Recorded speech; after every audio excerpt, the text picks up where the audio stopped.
What? What? What the hell is this? Harumph. I didn't get a harumph out of that guy. Give the governor harumph. Harumph! You watch your ass. I see you shiver with anticipation. Let the show begin. Hey everybody, this is David Heretic coming at you with another edition of Reactions, Reviews, and Rants. And tonight, alright, we're coming back to Dimmu Borgir. Yes, indeed, Dimmu Borgir fans, feeling you. Come on now. Here we go. Before we go any further, for those of you who are feeling inclined to doing all of the clicks and the likes and the bibbity-bibbity bop, do me a favor. Before you do all that stuff, please watch the whole video first, okay? Give me a chance to actually earn those clicks and likes. Now, after the video's done, if you still feel like doing all those clicks and likes, then by all means, feel free to click away. This comes as a request from Ben Guevara, and Ben wanted to see me react to this song by Dimmu Borgir called Blessings Upon the Throne of Tyranny. Now, have I heard this song before? No, I have not. To the best of my knowledge, this does not resonate with me in any way, shape, or form. However, there's always a possibility I may have heard the song in passing and I just don't realize it. So as always, if I start listening to the song and I suddenly go, wait, hold it, I recognize this song, I'll let you know. That's the truth. You know me, I'm gonna be honest with you guys. This was posted by Dimmu Borgir, surprise, surprise, and the video has 201,000 views. It'll get you there. Other than that, there's really nothing else left to say. Link to the original video will be down below in the video description for your viewing pleasure at your leisure. Let's get started. What do you say? Are you ready? Are you ready? Because here we go. All right, here we go. Blessings Upon the Throne of Tyranny. That's all I got. It does say Dimmu Borgir up here, so I'm going to assume we're in the right spot. Look, this is the link I was given, okay? So if we're not in the right spot, don't blame me, blame Ben. He's the one who gave me the link. All right, let's do this. All right, boy, let's do this.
I just want to check something because I'm not sure if I'm mishearing it or not. Oh,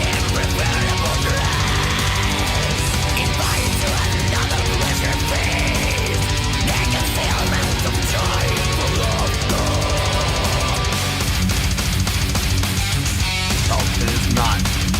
It is an actual tempo. Okay. I wasn't sure if we were just switching from, you know, a halftime field to a straight time field or a straight time field to a double time field. No, we're not. We are actually having an actual tempo change. Okay. Pluses and minuses. Pluses. I like the usage of playing with feel. They've demonstrated a couple times switching between, while keeping the same tempo, switching between a 6/8 and a straight 4/4. They did a really good job of transitioning between, okay, that's not even a field change, that's an actual time signature change. Switching between 6/8 and 4/4. They demonstrated that very well. Playing with feel between straight time and halftime. They demonstrated that really well. And I can definitely appreciate the switching between tempo and actually moving the tempo itself, like we demonstrated there. And there was a place prior to that, before that section we just heard, where we actually dropped the tempo, and now we can bring it back up to where it was. I appreciate that. I do. And here's the thing about it.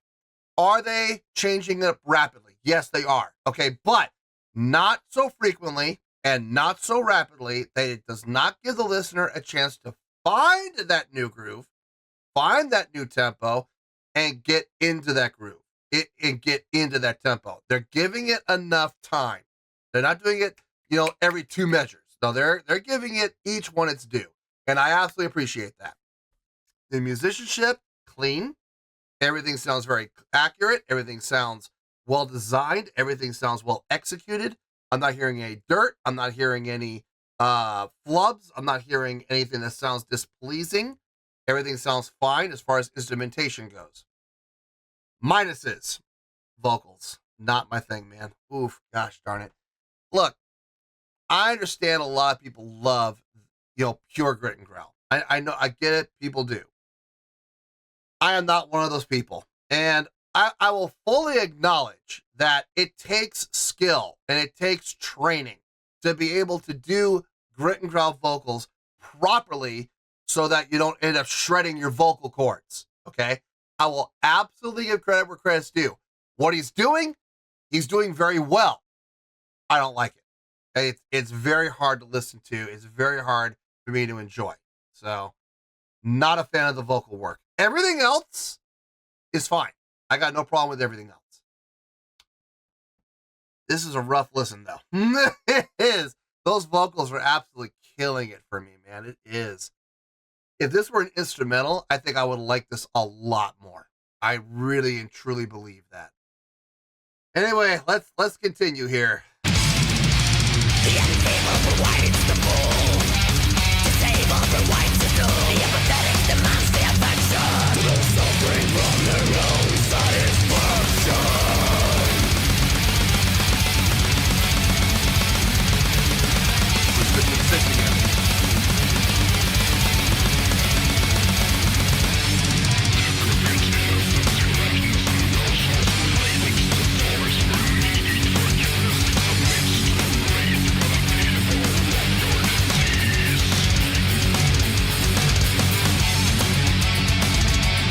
That was just 4.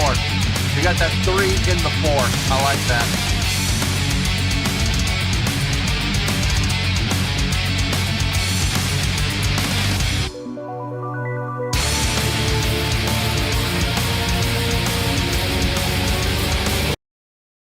What?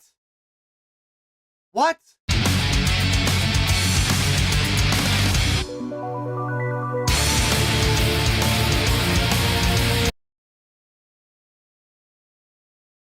What did that accomplish?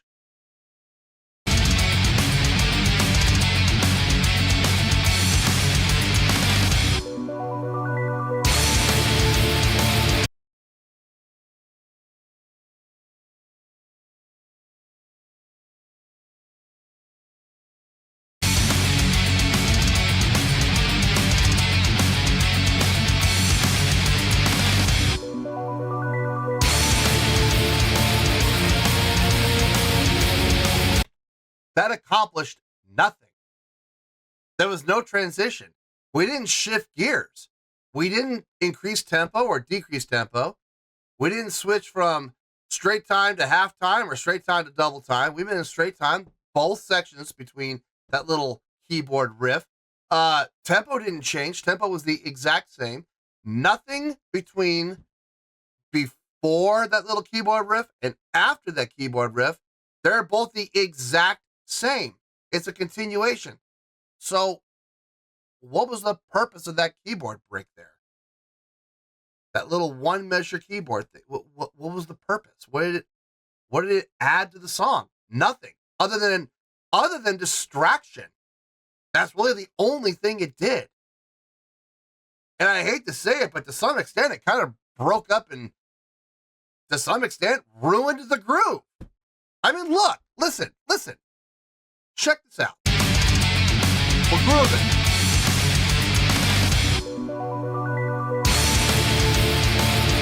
Same groove. Same groove. So what did that accomplish? That was pointless. It was stupid. It was useless. It was nothing more than filler at most, a distraction at worst. Weird.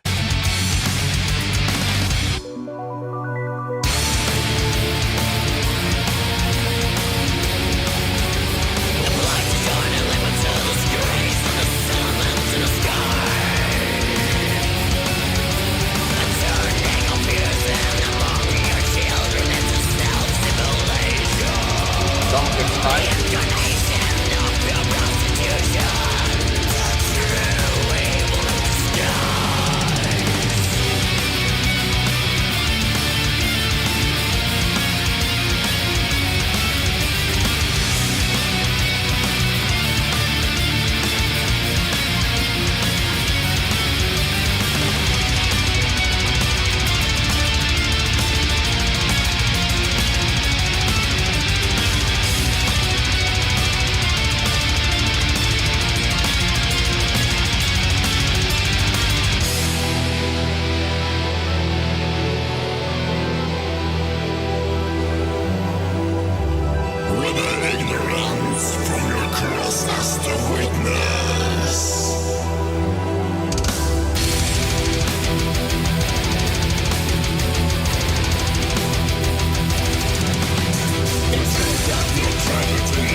Chordal progression there, if I'm not mistaken, 1 to the 3 to the 7 to the 4. Yeah, I see it. 1 to the 3 to the 7. There's a fifth. 7 to down to the 4. There's a fourth. Well, it's actually a fifth going down. It reversed. It's a fifth, but going back. Technically, would that be within the circle of fives? Okay, starting at the third is the grade. Yeah, actually, it would. Except, no, from the fourth. Yeah, actually, that would be a fifth as well. Okay, just so it's a circle of fifths, but you're starting on the third. Yeah. Because the root would be the fifth of yeah. Okay. The root would be the fifth of the fourth. Yes. Okay. All right. Okay. I'm arguing with myself. I'm sorry. Because what is reality? It makes sense. It does sound a little odd, but it all lines up and it all does make sense. Again, going back to what I was talking about earlier about the play on feel. We had that halftime feel that felt really heavy. I liked that, and then without changing tempo, we just transitioned right into the straight time again, smoothly, very smoothly. No need for a one measure keyboard nonsense. That's the only thing I can call it, nonsense. We didn't need it. Matter of fact, pretty much the entire song, anytime we have had a transition that would call for some sort of a transitional loop or like a one measure, fill or something like that, never had it. We just transition. Boom, boom. Simple. And then we go back or we drop tempo. Boom, boom. We don't need it. So why I'm still upset over that measured. It's such a distraction, man. It was unnecessary, especially when they're transitioning just fine without that kind of stuff.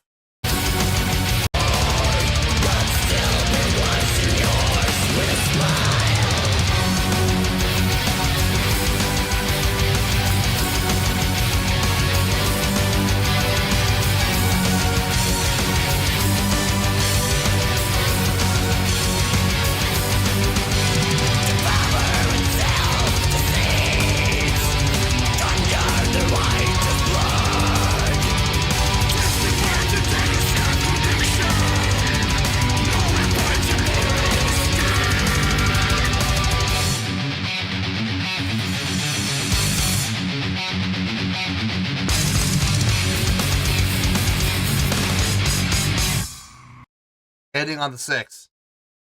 Ending on the 6. Seriously?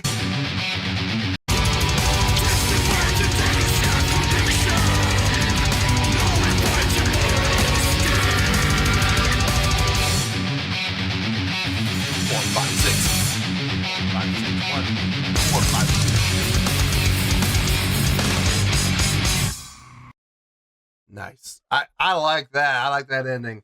Solid ending.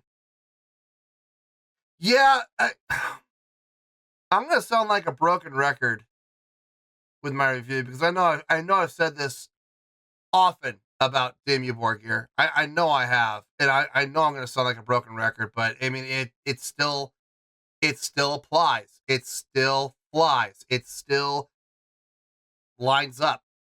So if you've seen any of my reactions to Dimmu Borgir, okay, not so much the live performances, but have you seen any of my reactions to their studio work, in particular from this album, you already know exactly what I'm going to say because you've heard me say it before.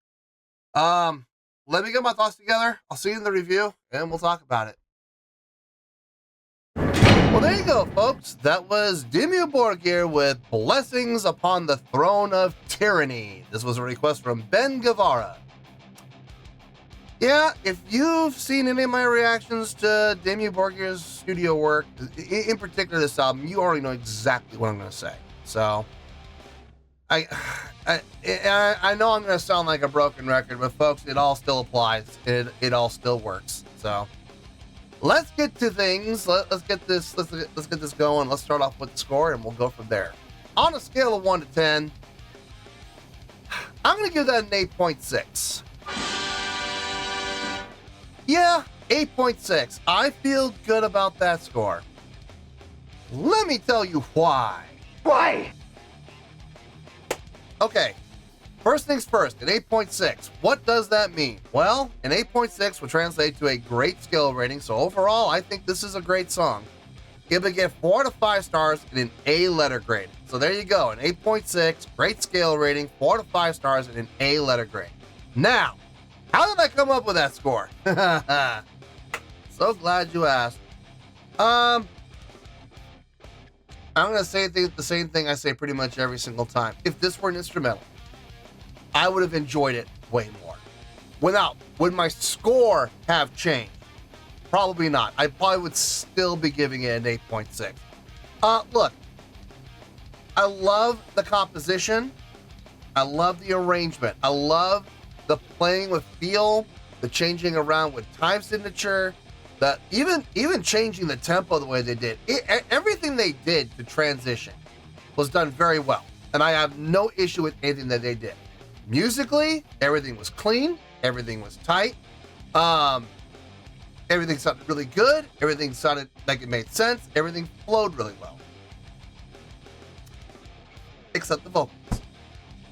I'm just not a fan of the vocals, man. I'm just not. The vocals for me make this band very hard to listen to. They really do. Because it's pure grit and growl. There are sub-harmonic undertones. There are sub-harmonics in there. There are, but man, they are not easy to find, and you gotta really lock into them. And even when you do lock into them, they don't really, the melodic line that they're forming really doesn't do anything. It doesn't do anything for the song itself. You might as well just be doing pure grit and growl. Those sub-harmonics almost work against it because they don't, the notation, the actual notes that are happening within those sub-harmonics don't make any sense through the chordal progression. None. It's almost like they're intentionally singing flat fives and natural sixes, and it's like it doesn't make any sense at all. Not for the chordal progression. But like I said, instrumentally, I dig everything they're doing. The drummer's double kick on this was fantastic, super tight. The guitar work was clean. I had no issue with that. Bass could have been up a little bit more in the mix. I had a little bit of a hard time finding the bass, but I mean, I did find it. It is there. I just like it to be a little more forward in the mix. And like I said, the strongest thing about the song was the arrangement, the movement, the transition.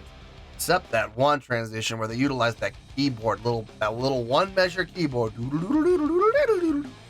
Why? Especially considering the fact that they didn't really transition. There was no change. It was the same groove. Here, there's that little keyboard transition, and we came right back where we left off.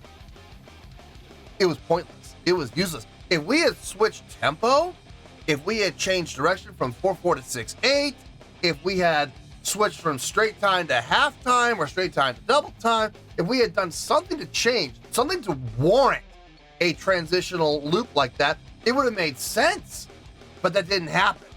We literally took a groove that we had, interrupted the groove for the sake of that little the transition that wasn't needed, and then get right back into the groove again. What did that accomplish? At best, a distraction. At best. At worst, an annoyance. And honestly, that's where I'm going with it. It was just absolutely useless, but whatever. It is what it is. Now, overall, this was a great song. It is a great song. I'm not thrilled with the vocals. I'm not. But in closing, just because I don't necessarily like the vocals doesn't mean I'm not going to give them credit for doing them well. Their grit and growl is done well. You can tell that they've been trained how to do it, or he's been trained how to do it properly, so it doesn't shred his vocal cord. It is strong. It is well done. I'm just personally not a fan of it. And as a result, it makes listening to this band a little tough sometimes, which is a shame because instrumentally, I dig everything they do. When they have had songs where they've had actual melodic singing, I've enjoyed them a lot more. But this song, not enough from a vocal standpoint. Vocals kind of ruin it for me. I don't really have any desire to listen to this song again, which is a shame because, like I said, instrumentally, it's tight. But anyway, an 8.6, it is still getting a great scale rating and a great score. So I feel good with that score, and that's where we're going to stay. So let's wrap everything up here in a nice shiny bow, shall we? We have an 8.6, which is a great scale rating, 4 to 5 stars, and an A letter grade. Take your pick. I don't care, whichever one of those floats your boat. Final word, final score, I have spoken. Well, that's going to do it for this edition of Reactions, Reviews, and Rants. Hope you all enjoyed the show. Hopefully I was able to entertain you. If I was able to put a smile on your face and brighten your day, I did my job, and I'm so glad I could do it. If you guys feel like joining the fan base, go ahead and click on that button down there. If you guys want to like the video, go ahead and like the video. If you guys want to ring the bell, go ahead and ring the bell. It honestly doesn't make any difference at all to me, but if you guys feel like doing these things, well then by all means, feel free to do so. Well, that's going to do it for the night, folks. Thank you very much for watching, and as always, this is David Heretic signing off, reminding you to stay fabulous and support each other. Later. Peace.